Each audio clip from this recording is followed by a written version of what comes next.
Mr. Collins. Good evening. I'm Bill Collins, and oh yes, thank you. Good evening. I'm Bill Collins, and I'd like to begin by thanking the Chamber of Commerce, the League of Women Voters, today. It's not on. You're not hearing me. Just gotta hold it right up. Microphones are new to me. I'm Bill Collins, and I'd like to thank the Chamber of Commerce, the League of Women Voters, the day, the moderator, and all of you for showing up to listen to us. Although I grew up in Kansas, I've lived in Waterford for 27 years. I have a PhD in American Literature and 2 master's degrees. I served 4 years in the Navy. I've taught at the university level, community college level, high school level, including 2 years in Waterford High School. Last year I joined the Green Party because I'm tired of corporate controlling of one party that sometimes pretends to be 2. And I think I'm the best candidate because I have ideas for addressing issues not effectively dealt with by the 2 major parties at this time, including state economics, climate change, and education. Thank you. Ms. McCarty.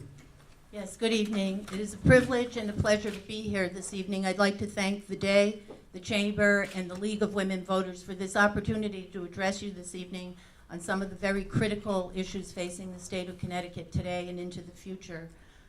I am a grandmother of 3 beautiful grandchildren, 2 adult daughters, so I have a vested interest in running for this office.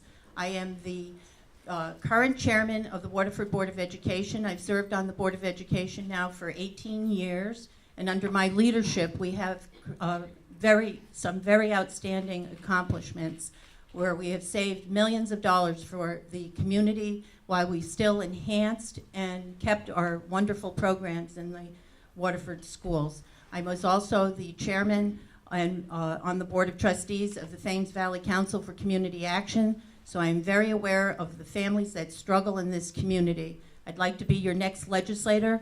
I'm very proactive in my work, and I look forward to seeing all of you very soon. Thank you. And Mr. Balistrossi.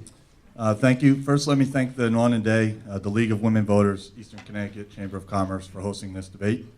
For those of you who have not had the opportunity to learn about me, my wife and I have been together over 20 years. We have 2 teenage daughters. My youngest daughter is a sophomore in the Waterford High School. My oldest daughter is a freshman now at Eastern Connecticut State University, both of which have gone through the Waterford Public School system. I also have strong ties to Montville. My sister, her family, very close friends of mine, not only live there, they're raising their families there, and they also own some small businesses in the Uncasville section. I'm currently in my 2nd term on the RTM. I am chairman of the Public Safety Committee. I am also serving on the Public Health and Recreation Committee. I am a sergeant with the Waterford Police Department. I primarily work 3rd shift, which enables me time for politics. And I've also served 8 years in the Connecticut Army National Guard. I'm looking forward to a lively discussion on all the issues that are facing southeastern Connecticut and Connecticut in general, and I hope to earn your support by the end of this debate. Thank you. Thank you. I realize in all the things I'm trying to keep track of here that I forgot to introduce myself. I'm Paul Charnier. I'm the editorial page editor at the Day newspaper. Get that out of the way. So we'll begin our questions, and the first question goes to Mr. Collins, and it is, if elected, would you support the proposal to convert the seaside property into a state park? Why or why not? I would support the effort to turn Seaside into a state park. Provided, of course, that state park does not include condos or businesses. It should be a park in the real sense of the word, not a place to make money for the state. I regret that the town, after 15 years, wasn't able to arrive at some sort of conclusion as to what to do with that property. And consequently, it's no longer on the tax rolls, property tax rolls. But I definitely would support making it into a state park. Yes. Thank you. And Ms. McCarty, and I don't know if I had trouble on mic, but maybe if you kind of hold it this way, I think it tends to work a little better, just so we make sure everyone hears. But Yes, thank you. Seaside. Thank you. No, I would not support making Seaside into a state park. However, I would support a public-private partnership at Seaside, which would include keeping a large portion of the beautiful property for preservation and for coastal access by the community. So I would really be looking for a public-private partnership of some sort that would benefit the community. At the same time, it would broaden our tax base, but it would also serve a large portion of the property for the enjoyment and use of our community. I've walked almost every inch of the Connecticut coastline, and I can tell you this is one of the most beautiful properties in existence. So I'm hoping whichever, we need to wait, let the process unfold first so we know who truly will have authority over the Seaside property. And once we know that, we can make a better determination looking at the buildings and what else we need to do to really preserve the area. So I think it's at this point too premature to say much more than I'm looking at a public-private partnership. Thank you. And Mr. Balistrassi, the question is Seaside. Thank you. I have a lot of questions about Seaside. What type of state park is it going to be? We have Rocky Neck out in East Lyme, which is highly populated. The traffic coming in and out of there. There's beaches for swimming. We also have Harkness State Park, a beautiful park, less traveled, kept beautiful by the volunteers, not necessarily by funding from the state. Those volunteers work tirelessly to keep it the way that it is. So what type of state park is Seaside going to be is my first question. Looking forward, I was not happy or sold on the commercial aspect of it. I don't think it fit the character of that neighborhood. I was open to the idea of some residential development there, as long as it fit the neighborhood correctly, and that's important. I would love to see the public hearings here in the town, should the property maybe in the future be offered again. But that is something we need to work with a lot of people, not only the people who live there, the residents, town leaders, state representatives. We need to work together to find out what type of state park this is going to be, how are we going to fund the cleanup, how are we going to restore those buildings. These are all important issues that I don't have the answers for yet, but I would like to see some reasonable development there, but preserve that coastline and make sure we keep access to the residents of our community. And just a quick follow-up to Mr. Collins. After hearing the other two comments, if you could pass the mic down, the idea of having some development but retaining access to the shoreline, or do you think the entire property is best kept as open space and as a park? I just wanted to get your reaction to what you heard from Well, the I think a commission of people who live in the area should be formed and together their opinions and recommendations. And I think whatever is developed there should be guided by the people who are most affected by it. All right, thank you. Next question goes to Ms. McCarty, and it concerns an announcement we had today. The governor announced today that the state would provide a $10 million loan to help Electric Boat pay for a $31 million expansion project in Groton, with the loan forgiven if EB adds at least 200 new jobs. Is this a wise economic policy or improper corporate welfare? And you get the first shot at that. Thank you. In general, I'm against corporate welfare. I think that we need to do a lot more on the state level with the cost analysis, benefit analysis. It takes a risk because we're not sure if, in fact, we know what the outcome will be. However, since we are suffering in southeastern Connecticut, and I believe that any jobs that we can provide for this area, because we are behind the rest of the state in economic growth and in job creation. So with that in mind, I think if I had more information about how many jobs, what it would, what the payback, what the terms of, I did not see the article, unfortunately, today. So I'm just saying that in essence, I'm not too fond of the corporate welfare since we don't have all of the information necessary to make the wise decision. So I will say it here again that I would support this money going into EB. Okay, before Mr. Balistrassi responds, I just want to point out to our candidates, I know I'm on your right and the camera's on your left, so if you don't turn and look at me when you answer the question, I won't be insulted. We want to make sure we get your best side on camera. Mr. Balistrassi, today's announcement of the state contributing $10 million in a loan, a forgivable loan, towards a $31 million expansion at Electric Boat. And your reaction? I think it's a wise decision. Electric Boat is a proven economic driver in southeastern Connecticut. There's jobs currently open there, high-skilled manufacturing jobs that are to be filled. This opportunity for the state of Connecticut can give us more jobs in southeastern Connecticut. This potential loan to be forgiven kind of follows in with the small business program. We are trying to boost up our economy, not only in southeastern Connecticut, but in the entire state of Connecticut. This is our governor's movement to try and help that issue. The Small Business Express, over 1,000 businesses have taken advantage of that. Over 12,000 jobs have been retained because of that. These type of programs work. They're proven. I support them, and I definitely support what we heard today at EB. I think it's nothing but positive for our area, and all the issues that Electric Boat brings, all the good things that they bring. It's not only the employees of Electric Boat. Think of all the other businesses that surround Electric Boat and take advantage of the employees coming in and out of there. So it's an overflow. So we get a lot of success, a lot of impact out of the Electric Boat. I fully support it.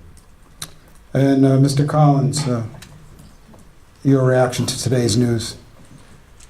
Well, I also haven't had a chance to see the article, but, and in general, I am opposed to corporate welfare, but it's very hard to say no to 200 jobs. So I would have to support it as of now, but southeastern Connecticut is far too dependent on Pfizer's and Electric Boat. We need to develop many, many small businesses in this area so that if either one of them ever leaves or downsizes for whatever reason, we're not devastated by the action. Okay, our next question goes to Mr. Balistrasi. And it's from our audience. If you become a state representative in the General Assembly, would you vote to support collective bargaining as it is now established, or do you think there needs to be some changes in that it's too favorable at this point to the state unions? And Mr. Balistrasi. Thank you. I fully support the collective bargaining process as it stands. Our state employees are extremely valuable to our state. What is currently in place is negotiation by the state and the employees. I think there's avenues, if there's any issue that comes up, that can be taken to resolve those issues. So I fully support it. I would not vote to weaken the collective bargaining process in any way here in the state of Connecticut. All right, thank you, Mr. Collins. Do we need any changes in possibly in our collective bargaining rules for state employees? Probably. I oppose, as Mr. Balistrasi said, I oppose any attempt to weaken unions. I think unions are the principal barrier between corporate domination of our politics and of our daily lives. And I would resist with all my power any attempt to weaken them. I hope that answers the question. Thank you.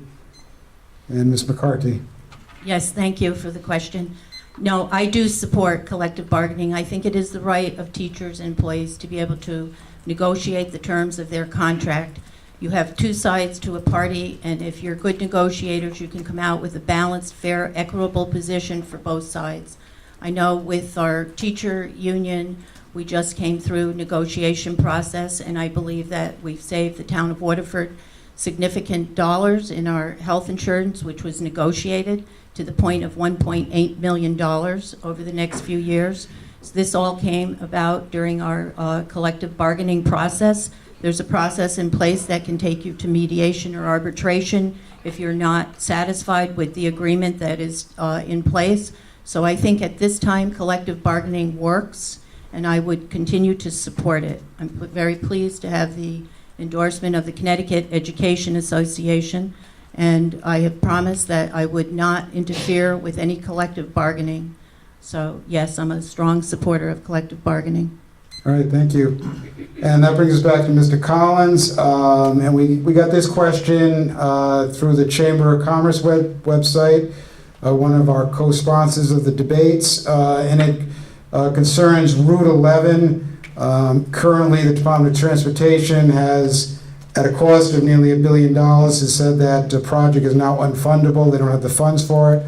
The question is, should this long talked about project be again made a priority, or is this simply something the state can't afford? And we'll start with Mr. Collins' reaction. Well, I'm not sure what the traffic studies show about the potential traffic on Route 11. Those of us who've driven it, I guess that's all of us, know that there's not much traffic now. How much there would be if it were completed, I'm sure it would be more, but I don't think it would be a large amount at this point. And so I would say that it's not a priority. It's not something the state needs to worry about too much at this moment with possible shortages and so forth. Ms. McCarty, Route 11. I would not support a project right now with millions for completing Route 11 at this time. I think what the state of Connecticut needs to do is to form a comprehensive plan, a comprehensive infrastructure and transportation plan, and set its priorities so we're not choosing arbitrarily which projects to support and which ones we shouldn't. I've heard some arguments that the transportation fund has been rated over and over again by the legislature. We need to keep our funds for transportation solvent. We need to keep them so that we can do good work in the state. Infrastructure will naturally help our businesses. It's a big portion when we need to get back and forth between our jobs, that we have good roads to travel on. We have serious problems on I-95, I-91, and I-84. So before I would say I would commit, I know it's long-term and it would be wonderful to have Route 11 go right down to I-95. At this time, I think we need to look at a comprehensive approach to all of our transportation needs, set our critical priorities, and then move in that direction. Well, I have, because we're not having follow-ups on some of the questions, I'm going to take the opportunity to just say that I would have preferred to see that busway to nowhere with 9.5 miles that costs over $527 million, saying that every person could have been bought a car or a Jeep to travel those 9 miles. If we had thought about that a little more seriously and did what I'm suggesting right now by a comprehensive plan, then we would know which projects were in the most need, where we could spend our money. So at this time, I can't say that I could support expanding Route 11. I think we need to relook at Route 11. Transportation is very important to me on several levels. One is the public safety impact, and the other is the economic development. As far as the busway to nowhere, we're preparing for the future. We can't be reactive in state government. We need to be proactive. We're looking at the needs of the state in the future, and we're trying to prepare for that. As you can see in southeastern Connecticut, we've been somewhat neglected in transportation. As far as rating the fund, I believe it was, money was taken out once in the last 4 or 6 years, so it's not year after year after year. But we do need to make sure that southeastern Connecticut is looked at for transportation. We've seen the development of the Port Authority in New London taking advantage of our deep ports. This rail corridor coming up from New London to the Massachusetts line, improving and using that rail corridor is an economic development which not only takes trucks off our roadways, but also provides opportunity for many communities. If you look at the safety aspect of it, getting the trucks off the road, less accidents. If you look at the tragedy that we just had in southeastern Connecticut not too long ago on 95, transportation needs to be looked at. Getting the vehicles off the road, completing Route 11 could assist in some of that in this area, the 95, the Route 85, the Route 82. We need to look at it. Is it a top priority? I wouldn't say top transportation priority, but it is a priority. I would like to look at it again, see if we can find the way to get that funded and finished. However, there are other issues, including additional rail service for Shoreline East to New London. So we're trying to provide transportation to our people for safety, for access, economic development, and Route 11 is a part of that plan.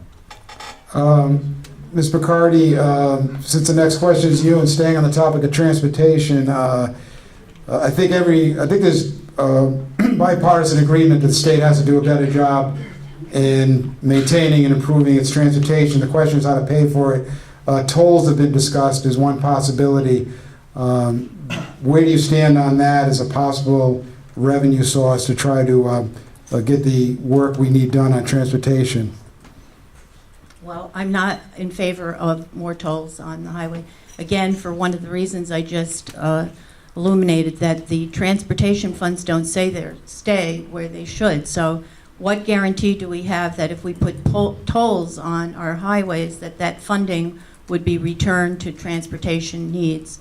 That's one of the areas. I do think, and Mark alluded to it, and I am also very much in favor of the deep water ports. We are a coastal state. We have ports in New London, New Haven, and Bridgeport, and I think that if we improve our rail system, we have 135,000 people that use Metro North going into New York City. We need to do a better job improving our rail so we can move our freight down to the ports, create a vibrant, revitalized state. And so I would say the tolls are really insignificant. I think the big question we need to look at is how do we get Connecticut back to being a very friendly business state?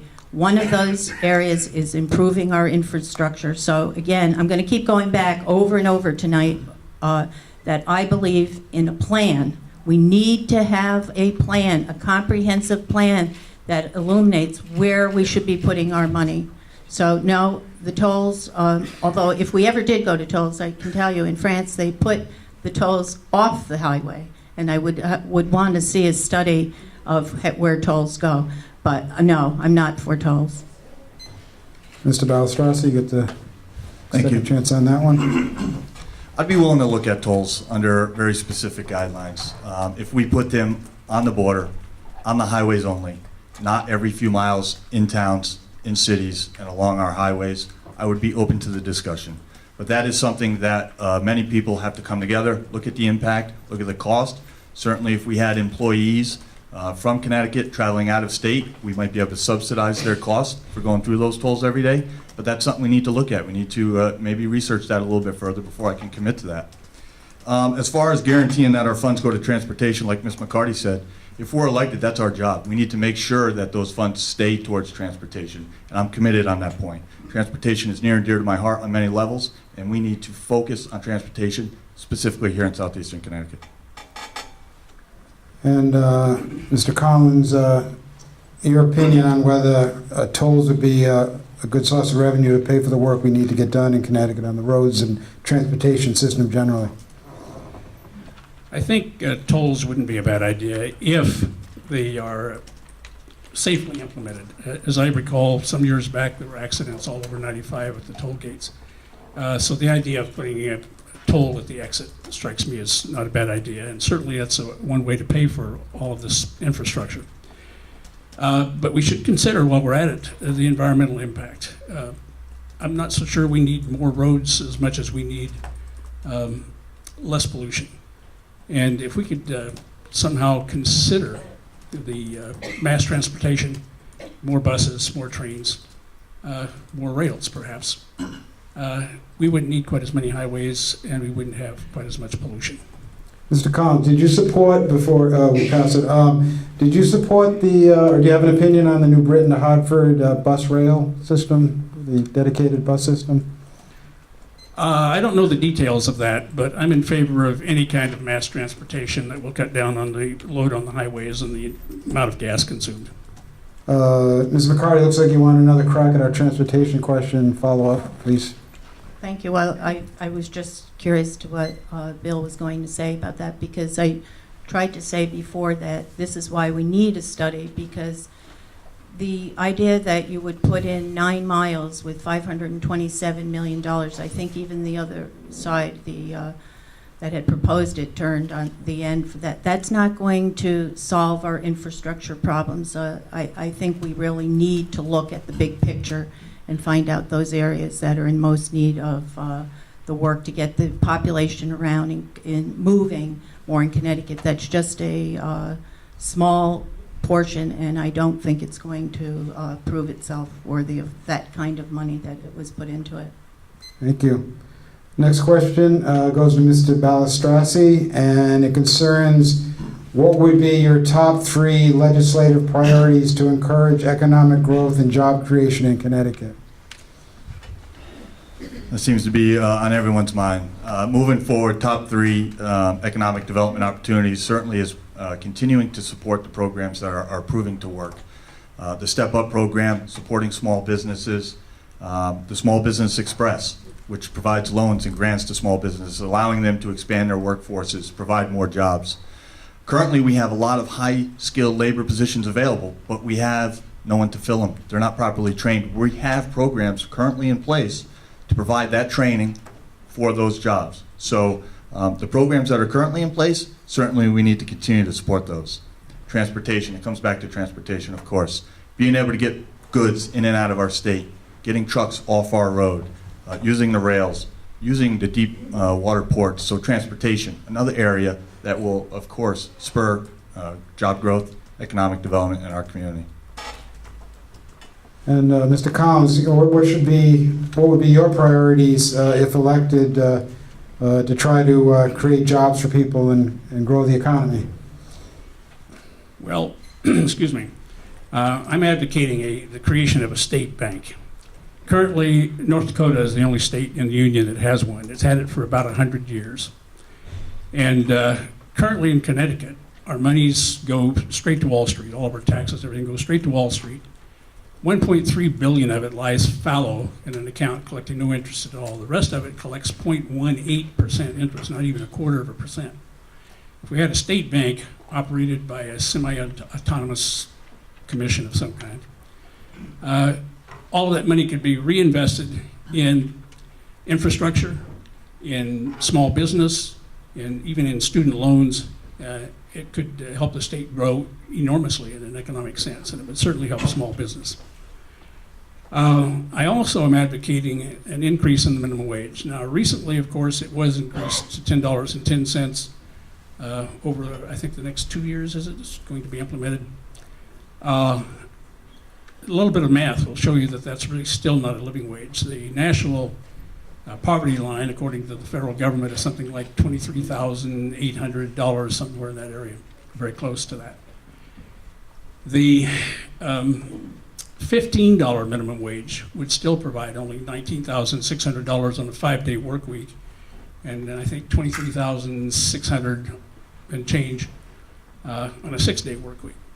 I think it's obscene that 10% of our people in this state live in poverty in one of the richest places on earth, that we are subsidizing places like Target and Walmart by forcing their employees to get food stamps and welfare and whatnot, in addition to having a full-time job, or working 2 jobs and not having time for their children. I think this is all stuff that needs to be looked at carefully and changed. I'm in favor of a decentralized economy, meaning small business emphasis rather than large corporations. Large corporations simply have too vast an effect on a local region when they grow or diminish. We need a lot more small businesses in order to lessen the impact of what major businesses do. Thank you. And Ms. McCarty? It's just on the one question on what you would do for the, Well, yeah, I mean, yeah, Right, you're all- it's your microphone, so you Okay. can go where you think Good. you need to go. But Thank yeah, the you. question, someone wanted to know top priorities for trying to drive economic growth and jobs. right. Well, the first thing we need to do is get our government and our fiscal house in order. We're talking about all the Business Express programs, Mark, which I do agree, some of them have worked, but overall, I think that if we put our house in order and we change the business climate here in Connecticut and we say, look, we're open for business, come here. We need to start reducing the excessive taxes that are placed on small businesses, the special assessment tax, the identity tax, the property tax. They go on. There's even a death tax. So we need to start to look to reduce some of these excessive taxes that are placed. Businesses, I've walked throughout Waterford now and into Montville and have talked to different business owners. I don't want to give the name, but one person told me the property tax was so excessive on outdoor statues that she almost thought about closing her business, to the tune of $100,000. There's something wrong when we have this kind of taxation going on. Our small businesses are suffering. If we turn the climate in the state to a friendlier business climate, reduce some of the red tape for obtaining process, which I know there has been some work in that area done already, but if we continue to make Connecticut a business-friendly state, Businesses will want to come here naturally. Let free enterprise and markets take over. We do need government for certain critical needs, and I'm very supportive of those needs. I think, as I said earlier, I was the chairman of TVCCA, and I'm a very strong advocate for training and employment. There's a way that some of our nonprofits can get involved, especially in the urban settings, to train our students and offer jobs. I am in favor of the STEP program and of the manufacturing reinvestment account that offers training and some forgiveness if people will work for 6 months. So there are some very good things that are going on in the state. However, it all boils down to one area, and that is fixing the house, the fiscal house. We need to, the people of the state of Connecticut in 1991 talked about a constitutional spending cap. This legislature has not abided by that. The budget, the current budget in place, will face a $2.8 billion deficit if we were to go by GAA accounting principles, and if we did not transfer different funds out of the general operating budget. So it's not, and then we hear the story that this is what the governor had inherited, but no one's talking that Connecticut has not had a balanced legislature in 30 years. This is a one-party rule that needs to be stopped. I believe that we need to work in a bipartisan fashion to fix the problems that we're facing here in the business climate, create jobs, open up the market, be a responsible state, and I think the market will help itself, and we won't have to be talking about the big corporate welfare dollars that we're extending to bring business here. All right, thank you. I saw, Mr. Balistrassi and Mr. Collins jotting down some things, so they might want to respond. Before we do that, though, I was wondering if we could keep those thoughts, where our time's left, where everyone. So, Mr. Balistrassi, you're 8:54. And Ms. McCarty, you're down to 4 minutes, but that hopefully will balance out some now that we get their response. And Mr. Collins, you got over 9 minutes left. Kind of keep that in mind. So, Mr. Balistrassi, you wanted to respond to some of the things you heard from the other candidates. I did, thank you. If you've received any of my information during this campaign, you know I'm in full support of a comprehensive review of the Connecticut tax system. I think we need to see what's working, what's not, what's regressive, and where we can find new sources of revenue without increasing taxes on our local businesses and communities. As far as regulations, I agree, we do need to streamline regulations. Public Act 14187 eliminated over 1,000 pages of regulations for businesses here in the state of Connecticut. So the processes are being done. The Moore Commission is charged with finding efficiency in government. If we mimic that, bring it up to the state level, that's more towards municipalities, but if we're looking at it at the state level, find our own efficiencies. So there's a lot of economic areas that we can talk about there. If you were talking about the projected deficits, those are at 7.5% spending. If you look at our current governor, the last 4 years, last few years, he's spent under 3%. So those high dollar amount deficits that you're hearing about are projected higher than what he's been spending. So I just wanted to talk about a little bit of that information. I felt that it wasn't quite accurate as the way that I see it. And while you have the microphone, could you react to the contention that it might be a good idea to elect people from another party besides Democrats, just for the very fact that Democrats are so dominant, that might arguably not be a healthy political situation? I'd love to comment on that. Look at the Norwich Bulletin article where they endorsed me. It tells you clearly in there that I am willing to work with other parties, reach across the table. It's not about which party you're with. It's about the residents of the state of Connecticut, the residents in Waterford and Montville. It's not about Democrat or Republican. If that's the way that you're thinking going into this race, then you need to start rethinking, because it's about you, it's not about us. One party, if it's working for the people of Connecticut, so be it.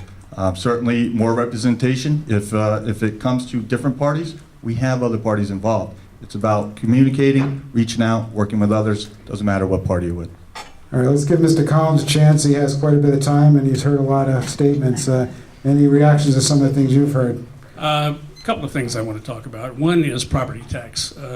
Ms. McCarty mentioned property taxes. Connecticut is the most dependent state in the union on property tax. Something like 51% of the funding for our schools comes from the local communities. The federal government pays something like 5.6%, and the state supplies the rest. The state basically isn't supplying its fair share. Now, facing a deficit, that may not be possible to change, but it needs to be changed as soon as possible. People in this state simply can't, the young people can't afford property, the retired people can't afford property. They have to go somewhere else. And we're losing population. And property tax has got to be lowered. That's one issue. Another issue I haven't had a chance to talk about yet, so I'm going to drag it in, and that's the Common Core. Common Core is a federal program that's been mandated for all the states. Some of the states have already refused it. Governor Malloy is, I believe, supporting it. It's a program that basically emphasizes skills over content. By what I mean by that is it teaches kids skills for a job, and that's wonderful. We all need jobs. But it doesn't teach them our culture. It doesn't teach them our literature. It doesn't teach them our history. It's a program that de-emphasizes that aspect of education. And so we're going to wind up with a lot of kids who are corporate products if we go through with this program. It also limits teachers' ability. Obviously, teachers, like everybody else, have certain areas of expertise where they're stronger than others. Common Core requires teachers to teach particular subjects in a particular amount of time, and then the students will be tested on that, and the teachers will be judged by how their students do. I don't know if I need to explain how unfair that process is. The whole program is very confusing. You've all probably, or many of you have probably run across the electrical engineer online who couldn't do the math problem his first grader had been assigned. That's one example of a problem. Textbook in Washington, D.C. being used for English allotted 6 pages to George Clooney and 6 pages to Mark Twain. Other textbooks have advocated reading 2 chapters from Moby Dick and not the whole work. So Common Core needs to be either drastically revised or completely abandoned and rejected. But unfortunately, as far as I understand it, both gubernatorial candidates from the main parties are supporting it. So it's a problem. All right, my next question was going to be, should our schools move ahead with Connecticut Common Core standards? Mr. Collins must have been looking at my notes, I don't know. But, so why don't we go right to Ms. McCarty on that one, since Mr. Collins effectively answered that. And Ms. McCarty, your opinion on Connecticut Common Core standards, should they be delayed or implemented or abandoned? Thank you. Waterford is out in front on the implementation of the Common Core standards. First let me just explain in case you're not familiar. These are just what they say. They are standards. The local school boards still have total control over the curriculum.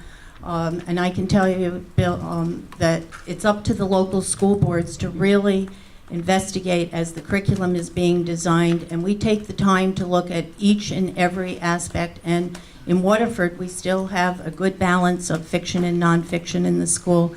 We still offer the classics, poetry, some of the things that have been spread that Common Core will take away. In a study by Fordham, of the 45 states that have adopted Common Core, 38 of the states said that it would be raising the standards, that they would have higher standards with Common Core. So I just want to set the record straight that they are just that. Our teachers have had to take on a lot of extra work, and I think that's where we might want to look to the delay. In Waterford, again, being a proactive, very proactive, out in front Board of Education, we've been able to implement successfully without costing this town additional funding. But it's because we come together, we're creative, and we think of ways to use our technology and to move forward. However, in other districts, I think it may be more of a challenge. The resources aren't there.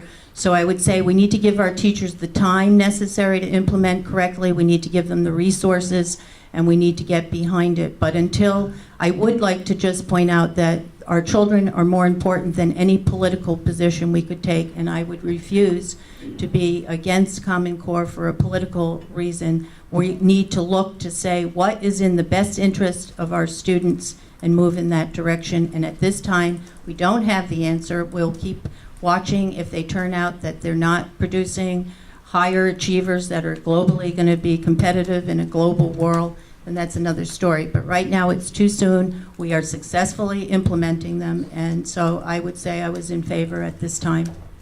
And Mr. Balistrossi. Thank you. The main issues with Common Core is teaching to a test. Connecticut is not new to standardized testing. We have CAP, we have the SATs, we have the Masteries. This is not new. I also support the Common Core. It's about how we implement the Common Core. As Ms. McCarty said, Waterford has been doing part of Common Core since 2010.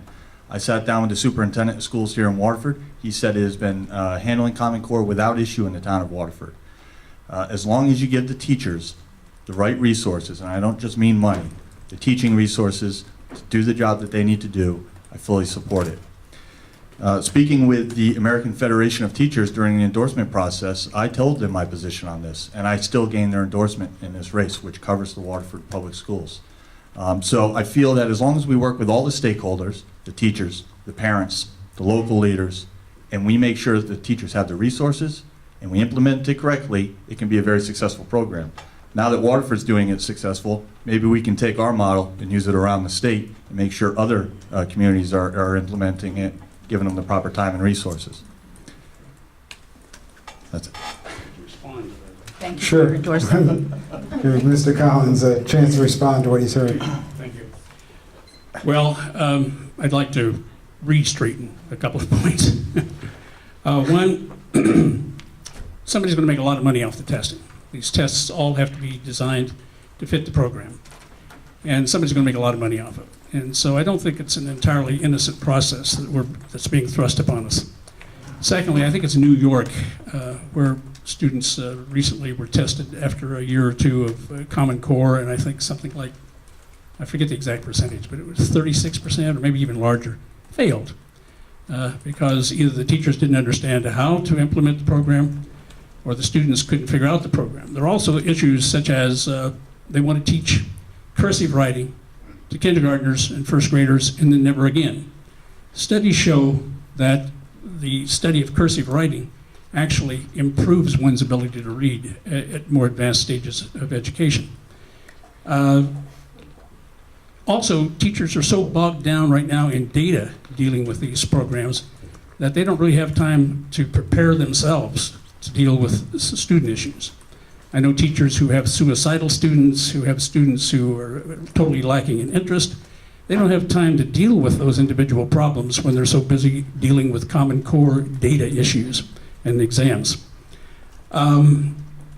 It's easy to say that it's being successfully implemented, and I think it's a little too early to say that. I think another 2, 3, 4 years down the road, we're going to discover that it's not working well. The next question is going to be to Mr. Balistrossi. Can we hold up our time and kind of do the math and just our candidates kind of be conscious of your respected time and sort of act accordingly? And we're waiting for Mr. Collins. All right, so everyone knows. Did you see those where you are? And we're going to stick with the topic of education. And this is a question we got emailed to the day. It states the state has pumped millions of dollars into public schools through the Alliance District and Network School programs. A magnet school plan would pump millions more into New London. With another looming state deficit on the horizon, do you support continuing this level of investment in certain school systems? And we'll start with Mr. Balistrossi. I do support it. We have school districts in this state that are successful, and we have some that are struggling. New London is currently making a change under some of the great leaders who have held my position before me, this position before me, sorry. And you know, they've worked to work for New London, those communities that may have struggling reports as far as their standards and their scores. New London is looking at an opportunity here. This opportunity can turn their system around, and I don't think how we cannot appreciate that and support that. In Connecticut, like I said, southeastern Connecticut in particular, we have a wide variety of districts from East Lyme to Waterford to New London up to Montville. They vary, and New London is probably the one that stands out as being different from those small communities around it. And supporting that, making sure that we get them successful, making sure that we give them the proper resources is important, and I would support it. Mr. Collins? Well, as a career teacher, I would like to support any kind of funds to public schooling, but property tax is an issue in the state. As I mentioned earlier, 51% of our funding for schools comes from local property taxes. If the state's going to pay for it and not force us in some way to increase property taxes, fine, let's go for it. But a recent study just released within the last week or so of nationwide schools listed 13 Connecticut schools in the top 100 in the country. That's wonderful. But if you look at the 13 named, they're all in the wealthiest communities in the state. And the problem is we have a lot of communities in the state that don't have much money. And the kids aren't getting as much money as those in those rich towns. And the state needs to equalize the difference in funds a little bit so that everybody's getting a fair shot at a decent education. I'm not sure if I answered the question asked, but that's all I'm going to say at the moment. And Ms. McCarty? Yes, thank you. I do support supporting magnet schools. However, I think we really need to focus also on supporting our own local schools. We just did a marketing campaign here in Waterford. We have quite an exodus. We have so many choices now that our job is going to be to really keep a high quality public system in place. Although the magnet schools are also public schools, I do support it. I can't talk too much. I understand. Yeah, the next question to Mr. Collins from our audience, and it concerns the current level of partisanship we've seen in our politics, and it asks how our candidates would balance the request for party loyalty from the party as opposed to what they think is right for the state of Connecticut. And we'll start with our Green Party candidate on that, Mr. Collins. A party is just an organization, and it gives people an opportunity to represent themselves and their ideas and to seek votes in office. But loyalty to a party is misguided. We need to have loyalty to our citizens. The Green Party is a grassroots organization. We believe not in accepting corporate donations, but in getting individuals to donate and participate, which is why perhaps we're such a small party, but I think we will grow.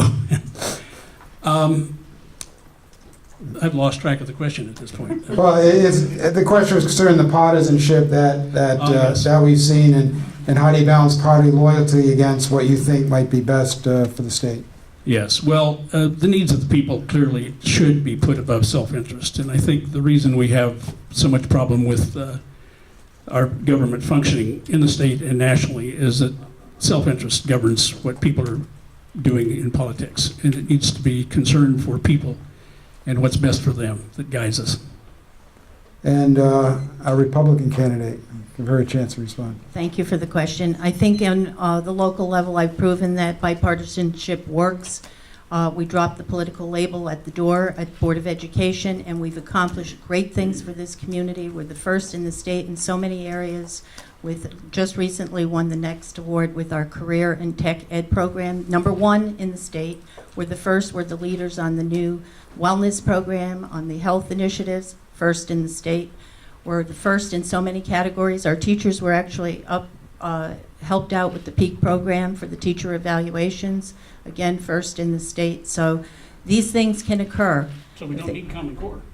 No These things can occur when you work in a bipartisanship manner and you drop the party label. However, there is an overarching philosophy to the party, and the Republican Party is for cost efficiency, to make sure your dollars are stretched, that you get the best programs in a cost-efficient manner. So I think we can all come together to work in a bipartisan manner to get things accomplished for not only at the community, but also at the state level. Thank you. And Mr. Balistrossi, the question about partisanship in our politics and how do you deal with party loyalty as opposed to what's good for the state? Well, I think I've demonstrated my ability to work with others on my 2 terms here on the RTM. Every issue that's come before us, with the exception of one, has gone without party lines. We do what we think is best for our community, and that's how we vote, and that's how I will continue to vote. When you talk about party loyalty, the reason we're in a party is because we have a lot of agreement in certain areas. So Democrats agree on some social issues, Republicans agree on some financial issues. So you're in your party because you have a lot of agreements. However, it's not just about your party, it's about the people. I've said it before. We're here to represent you. So yes, we do have some party loyalty because we have agreements. That doesn't necessarily mean that we pick party over people. I know I certainly would not. I have identified myself as a moderate Democrat over and over again. Fiscally, I feel that I am conservative, which I believe has won me some Republican endorsement from some of my friends and people that I know here in town. So that alone, I think, opens up the door for me. It gives me the opportunity to reach across that aisle and talk with people about financial issues, Republican parties. So I don't think I would be strictly loyal to my party as far as every issue that ever comes down the line. I'm going to vote the way that my party votes. I vote the way that the people who hopefully will elect me will want me to vote for them. Thank you. The next question is going to go to Ms. McCarty, and I think down to 19 seconds, so just for one, little over 3 minutes for Mr. Collins, a little over 3 minutes for Miller Balistrossi. This is another email question. In fact, I've got this a few times. Would you ever consider approving the legalization of marijuana for recreational use? I do, no, absolutely not. Absolutely not. I thought it was medical marijuana. No, No, I absolutely recreational. would not, and I am totally opposed to that. Okay, thank you. Mr. Balistrossi? For recreational use? Yes. 100% against that. I actually am one of the people who are against medical use of marijuana. There's a pill called Marinol, which contains tetrahydrocannabinol, THC, which is found in marijuana. That pill can be given out, prescribed by a doctor like you would see other medications, in a more safe and reasonable way. So I am not in favor of marijuana use in the state of Connecticut. I am a nationally recognized drug recognition expert, and I think that the issue of drugs is extremely important. I think it's a slippery slope. I think it provides a lot of negative results rather than anything positive. As far as medical, there's other ways, and recreational, 100% against. I don't think the revenue that you would get from it would be a benefit. Mr. Collins? Oh, boy. Well, we have a lot of problems in this country with alcoholism, with tobacco, with a number of issues. And it strikes me that we have created, with the laws against marijuana, a situation not vastly different from what we had back in the 20s with the ban on the use of alcohol. We've created a criminal society that depends on those laws to make them rich and to exploit us. I think certainly the use of marijuana for medical purposes ought to be approved. Just no question in my mind about that. Recreational marijuana, I'm a little ambivalent about it, but I would have to come down on the side of yes, I'm in favor of it being legalized. I think that if we could reduce the criminal acts that are performed because of it, we would benefit our society largely. And Mr. Balistrossi, since you have some time, could you address the fairness issue that it's legal if your drug of choice is alcohol, but it's illegal if your drug of choice is marijuana? Right. Well, in the state of Connecticut, as you know, it's already legalized for medicinal purposes. As compared to the alcohol had its long history. Marijuana also has a history, but it's a different history. From the prohibition of the alcohol to where marijuana is currently sold on streets, it's laced with additional drugs that you don't know what you're getting. The medical part of it will allow it to go through the state, but it's more expensive. And now that we know that it's available at this high rate, local drug dealers are actually trying to entice their product to make it better so that the people come back to them. So there's history in both areas, but it's a different history. I certainly think that those who suffer from certain ailments need to make sure that they get their due, but marijuana is not the option. There's other resources for that. All right, thank you. We have time for one more question. Can we see what time our candidates have left? I know. Ms. McCarty, that's 6 seconds. Sometimes it plays out like that. And the next question goes to Mr. Balistrossi. And we had a general question from our audience for the candidates. What would be their priorities for this specific district that you would be serving if elected? Thank you. My priorities, of course, I think most people's priorities are jobs and employment. That's top priority. Getting people back to work not only helps the unemployed, helps families, helps our communities, but it also helps the state. I mean, if you look at it, more people paying into the system is going to help out the state financially. Transportation is number 2 for me. As far as the public safety aspect, the economic development, transportation in southeastern Connecticut, I think, has been ignored to some degree, and we have a lot of opportunity in front of us, and I think we need to capitalize on that opportunity. Third, I would go into municipal aid. We need to make sure that the state is giving municipal aid, maintaining municipal aid to the levels that support our boards of education and support our town services, which are so vital to our communities and which makes southeastern Connecticut and all of Connecticut such a great place to live. Mr. Collins, your priorities for this particular district, if elected? For this particular district, well, I would like to encourage some environmental awareness. I'd like to, for one thing, get a ban statewide, in fact, on the use of plastic bags. We're polluting the sound. The sound is being killed, even as I speak, by all the refuse and stuff that's going into it.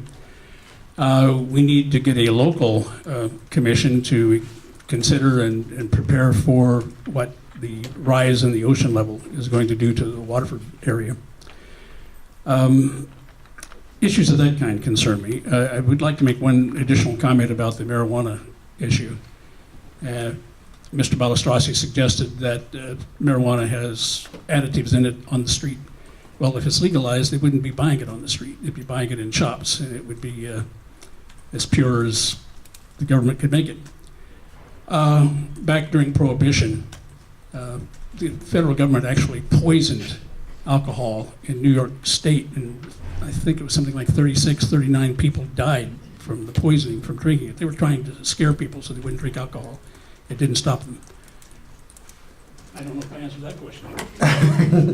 Do you want to take a crack at it with 6 seconds? Okay. Education, the economy, and health. There you go. All right, we're going to move to our closing statements, and by lot, before we start, we begin with Mr. Balistrossi, and each of our candidates has 1 minute for their closing statements. Thank you. I think I got shorted 2 minutes. It happens, sorry. I would like to thank the Day, the League of Women Voters, Chamber of Commerce for hosting this excellent debate. My experience on the job in local politics has given me the leadership skills necessary to be an effective representative for you. They've helped me to understand the issues that face Waterford and Montville. My job uniquely gives me the opportunity to speak with a lot of people in our community, different backgrounds, different economic backgrounds, social backgrounds, and I feel I got a true pulse of what our community is facing, and I hope that you will give me your support, and I hope I've earned your support to vote for me on November 4th. I certainly hope to prepare our infrastructure, hope to work on our infrastructure in the area, and take a look at the tax system here in Connecticut, and also fight for you up in Hartford. Thank you. Thank you.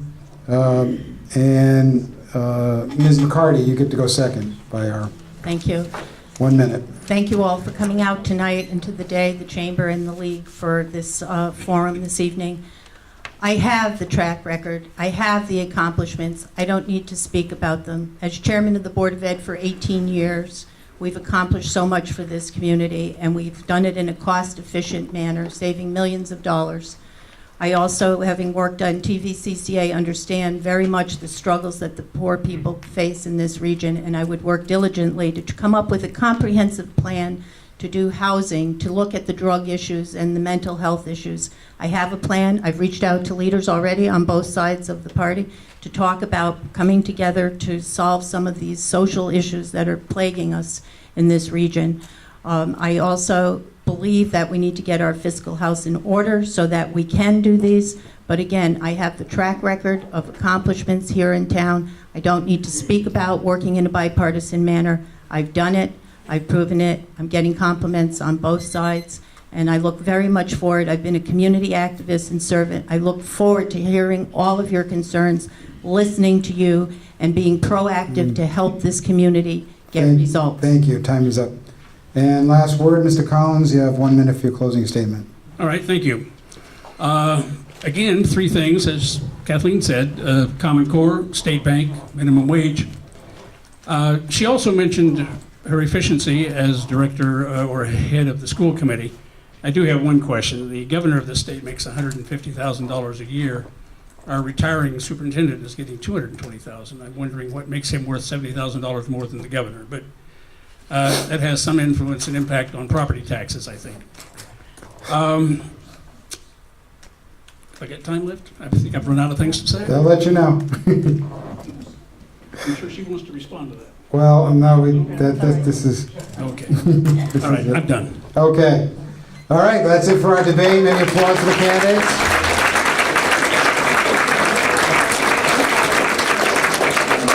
Now, please, could you please stick around just for a couple of minutes? Does the league wants to just, if we could have your attention just for another minute. League of Women Voters on our question on the ballot. Folks, if you're going to be voting on November 4th, there will be a question that will affect all of you if you're a voter.